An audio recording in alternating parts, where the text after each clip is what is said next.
Seja bem-vindo ao Arquivo Mundial. Aqui, a história não é suavizada, não é romantizada e não é contada do ponto de vista dos vencedores. Se você quer entender como o mundo foi realmente construído, com suas contradições, violências, escolhas e consequências, já se inscreva no canal e acompanhe os arquivos. Cada episódio é uma peça de um quebra-cabeça muito maior. Agora, feche os olhos por um instante e volte conosco para o interior do Brasil colonial.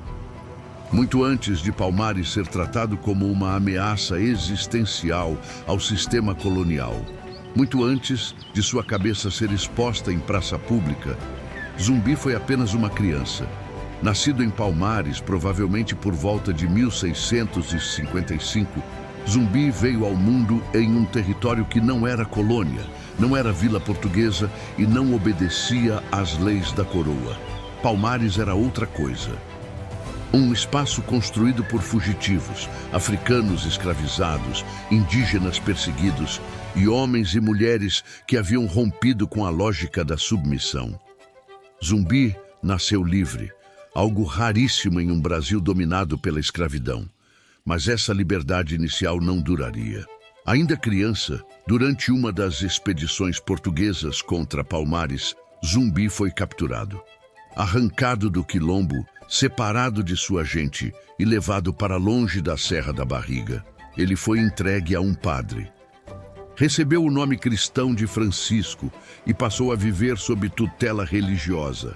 Ali, aprendeu a ler e escrever em português, estudou latim, teve contato com a doutrina católica e com a visão de mundo europeia. Era, aos olhos dos colonizadores, um exemplo de civilização, um quilombola transformado em súdito obediente. Mas o que os registros oficiais jamais compreenderam é que aquele aprendizado não apagou Palmares da mente de Zumbi. Pelo contrário, cada palavra escrita, cada leitura bíblica, cada lição sobre autoridade e obediência apenas tornava mais clara a brutalidade do sistema colonial. Aos 15 anos, Zumbi fugiu. Voltou para Palmares. E esse retorno não foi apenas físico, foi político, foi simbólico. Foi o momento em que um jovem com formação europeia colocou seu conhecimento a serviço da resistência africana no Brasil. Ao chegar, Zumbi não encontrou um quilombo frágil ou improvisado. Palmares, naquele momento, era uma confederação de mocambos espalhados por um vasto território, com agricultura própria, sistemas de defesa, comércio interno e lideranças organizadas. Estima-se que sua população chegasse a dezenas de milhares de habitantes. No topo dessa estrutura estava Ganga Zumba, líder reconhecido e figura central da organização palmarina. Zumbi rapidamente se destacou, não apenas pela inteligência, mas pela visão estratégica. Ele compreendia o inimigo como poucos. Sabia como os portugueses pensavam, como estruturavam suas guerras, como negociavam e, principalmente, como traíam. Essa percepção se tornaria decisiva quando, em 1678, a coroa portuguesa propôs um acordo de paz. O tratado oferecia liberdade aos habitantes de Palmares, desde que se submetessem à autoridade colonial, se deslocassem para terras designadas pelo governo e interrompessem o acolhimento de novos fugitivos. Para muitos, era uma chance de sobreviver. Para Zumbi, era uma armadilha. Aceitar o acordo significava legitimar a escravidão fora de Palmares. Significava fechar as portas para aqueles que ainda fugiam dos engenhos. Significava reconhecer que a liberdade era uma concessão do opressor e não um direito. Zumbi se opôs frontalmente ao tratado. Essa oposição dividiu Palmares. Ganga Zumba aceitou o acordo. Zumbi, não. Parte da população seguiu o líder mais velho, outra permaneceu fiel a Zumbi. Pouco tempo depois, Ganga Zumba morreria em circunstâncias suspeitas, possivelmente envenenado. Zumbi assumiu a liderança. A partir desse momento, Palmares deixou de buscar coexistência com o sistema colonial. A lógica passou a ser de confronto direto. Zumbi reorganizou a defesa, fortaleceu os sistemas de vigilância, intensificou ataques a engenhos e ampliou o acolhimento de escravizados fugidos. Sob sua liderança, Palmares não era apenas um refúgio. Era um desafio aberto ao poder português. Os colonizadores passaram a retratá-lo como um demônio, um selvagem sanguinário, uma ameaça à ordem. Mas na prática, Zumbi era algo ainda mais perigoso, um símbolo. Ele provava que a escravidão não era inevitável, que o sistema podia ser combatido, que africanos e seus descendentes não eram passivos, nem submissos, nem resignados. Cada ano em que Zumbi permanecia livre era uma derrota moral para a colônia. E isso tornava sua existência insuportável para Portugal. As expedições contra Palmares se tornaram mais frequentes, mais violentas e mais organizadas. Tropas regulares, mercenários, bandeirantes especializados em guerra no interior. Tudo passou a ser mobilizado para destruir o quilombo. Zumbi sabia que a guerra seria longa. Sabia que não seria vencida apenas com força, mas com resistência, mobilidade e conhecimento do território. Sabia que Palmares enfrentava um inimigo que tinha recursos quase ilimitados, mas também tinha medo. E era nesse medo que ele apostava. Enquanto isso, o nome de Zumbi começava a circular muito além da Serra da Barriga. Nos engenhos, era sussurrado entre os cativos. Nas vilas, citado com cautela. Nos relatórios coloniais, descrito como ameaça crescente. Zumbi já não era apenas um líder local. Era o rosto da resistência negra no Brasil. E à medida que o século XVII avançava, tornava-se cada vez mais claro que o confronto final se aproximava. A guerra que definiria o destino de Palmares estava prestes a começar. A liderança de Zumbi transformou Palmares em algo que o poder colonial jamais conseguiu aceitar. Uma sociedade negra autônoma, duradoura e armada em pleno território brasileiro. Não era apenas um agrupamento de fugitivos. Era uma afronta direta à lógica do império, à economia do açúcar e à ideia de que a escravidão era uma ordem natural. À medida que os anos avançavam, os ataques portugueses tornavam-se mais frequentes, mais organizados e mais violentos. A coroa não podia permitir que Palmares continuasse existindo como exemplo. Cada escravizado que fugia e chegava ao quilombo levava consigo uma mensagem silenciosa. Era possível escapar. Era possível resistir. Era possível viver fora das correntes. Zumbi compreendia essa dinâmica como poucos. Ele sabia que Palmares não sobrevivia apenas por suas armas, mas pelo significado que carregava. Por isso, sua estratégia nunca foi apenas militar. Era também simbólica. Cada ataque bem-sucedido contra um engenho, cada grupo resgatado, cada investida que terminava com tropas coloniais recuando, reforçava o mito de invencibilidade do quilombo. Mas o inimigo aprendia. Portugal passou a adaptar suas táticas.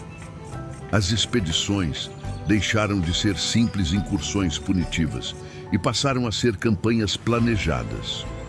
Os colonizadores contrataram bandeirantes experientes, homens acostumados à guerra no interior, ao rastreamento humano, à caça de indígenas e quilombolas. Esses homens conheciam a mata, sabiam sobreviver por longos períodos e não carregavam qualquer escrúpulo moral. Entre eles, começava a se destacar um nome que se tornaria decisivo: Domingos Jorge Velho. Zumbi sabia que o cerco estava se fechando. Palmares resistia há décadas, algo extraordinário no contexto colonial. Mas essa longevidade cobrava um preço. As rotas de abastecimento tornavam-se mais perigosas. A vigilância precisava ser constante. O risco de traições internas crescia. A guerra permanente desgasta até as sociedades mais resilientes. Ainda assim, Palmares não recuava. Sob Zumbi, o Quilombo manteve sua política de acolhimento irrestrito. Não importava a origem.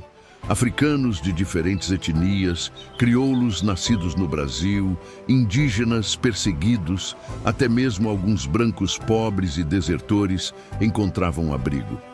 Essa diversidade fortalecia Palmares, mas também tornava sua organização mais complexa. Zumbi precisou equilibrar liderança militar com coesão social, resolver conflitos internos, distribuir recursos, organizar defesas, manter a produção agrícola e preparar o povo para ataques constantes. Ele não governava com luxo ou distanciamento. Era um líder presente, envolvido diretamente na vida cotidiana e nas batalhas. Isso reforçava sua autoridade. Enquanto isso, nos engenhos e vilas, a figura de Zumbi assumia contornos quase míticos. Para os senhores de escravos, ele era um demônio que precisava ser exterminado. Para os cativos, era a esperança encarnada. Um homem que provava que o sistema podia ser desafiado e vencido, ao menos por um tempo. Esse contraste tornava sua existência ainda mais perigosa. A ofensiva decisiva começou na década de 1690. Tropas numerosas foram reunidas, armadas e abastecidas para uma campanha prolongada. O objetivo não era apenas atacar, mas destruir Palmares por completo, mocambo por mocambo, casa por casa, plantação por plantação.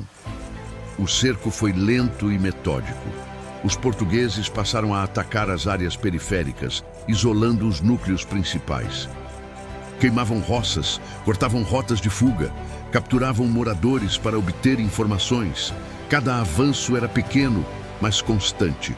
A estratégia era sufocar Palmares até torná-lo insustentável. Zumbi respondeu com resistência feroz. Emboscadas, ataques noturnos, contraofensivas rápidas. A mata ainda era aliada, mas o inimigo estava mais preparado do que nunca. O desgaste começou a se tornar evidente. Em 1694, o golpe mais duro foi desferido. O principal núcleo de Palmares, conhecido como Macaco, foi atacado por uma força massiva comandada por Domingos Jorge Velho. O confronto foi brutal. Defesas foram rompidas, casas destruídas, centenas morreram. Zumbi conseguiu escapar. Essa fuga marcou um ponto de inflexão. Palmares, enquanto grande confederação, estava destruído. O que restava eram focos de resistência dispersos, grupos menores tentando sobreviver sob perseguição constante. Zumbi continuou lutando. Mesmo ferido, mesmo caçado, mesmo com recursos escassos, ele recusou-se a se render.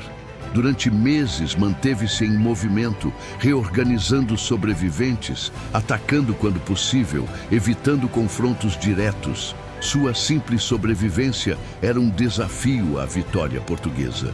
Mas a guerra já havia mudado de natureza. Não era mais uma disputa entre dois territórios. Tornara-se uma caçada humana. Em 20 de novembro de 1695, Zumbi foi traído. Cercado por forças coloniais, foi capturado e morto. Sua cabeça foi cortada e levada para Recife, onde foi exposta em praça pública. O objetivo era claro: destruir o mito, provar que Zumbi não era imortal, que a resistência podia ser esmagada. O efeito foi o oposto. A morte de Zumbi não apagou Palmares, não encerrou a resistência, não silenciou a memória. Pelo contrário, transformou-o em símbolo eterno de luta contra a escravidão no Brasil. Portugal venceu a guerra militar, mas perdeu a batalha da história. Zumbi tornou-se mais poderoso depois de morto do que jamais fora em vida. Sua existência passou a representar todos os que resistiram, todos os que fugiram, todos os que se recusaram a aceitar a condição imposta pela violência colonial. E é justamente por isso que Palmares continuou sendo combatido, mesmo depois de destruído. Sua memória era perigosa, seu exemplo era contagioso. O sistema escravista brasileiro seguiria crescendo, se expandindo e se tornando ainda mais brutal nas décadas seguintes. Mas nunca mais seria possível fingir que a escravidão existia sem resistência. Zumbi havia provado o contrário. E é a partir dessa derrota simbólica de Portugal que se inicia a próxima etapa dessa história. Porque a destruição de Palmares não encerrou o conflito. Ela inaugurou uma guerra ainda maior, mais longa e mais violenta.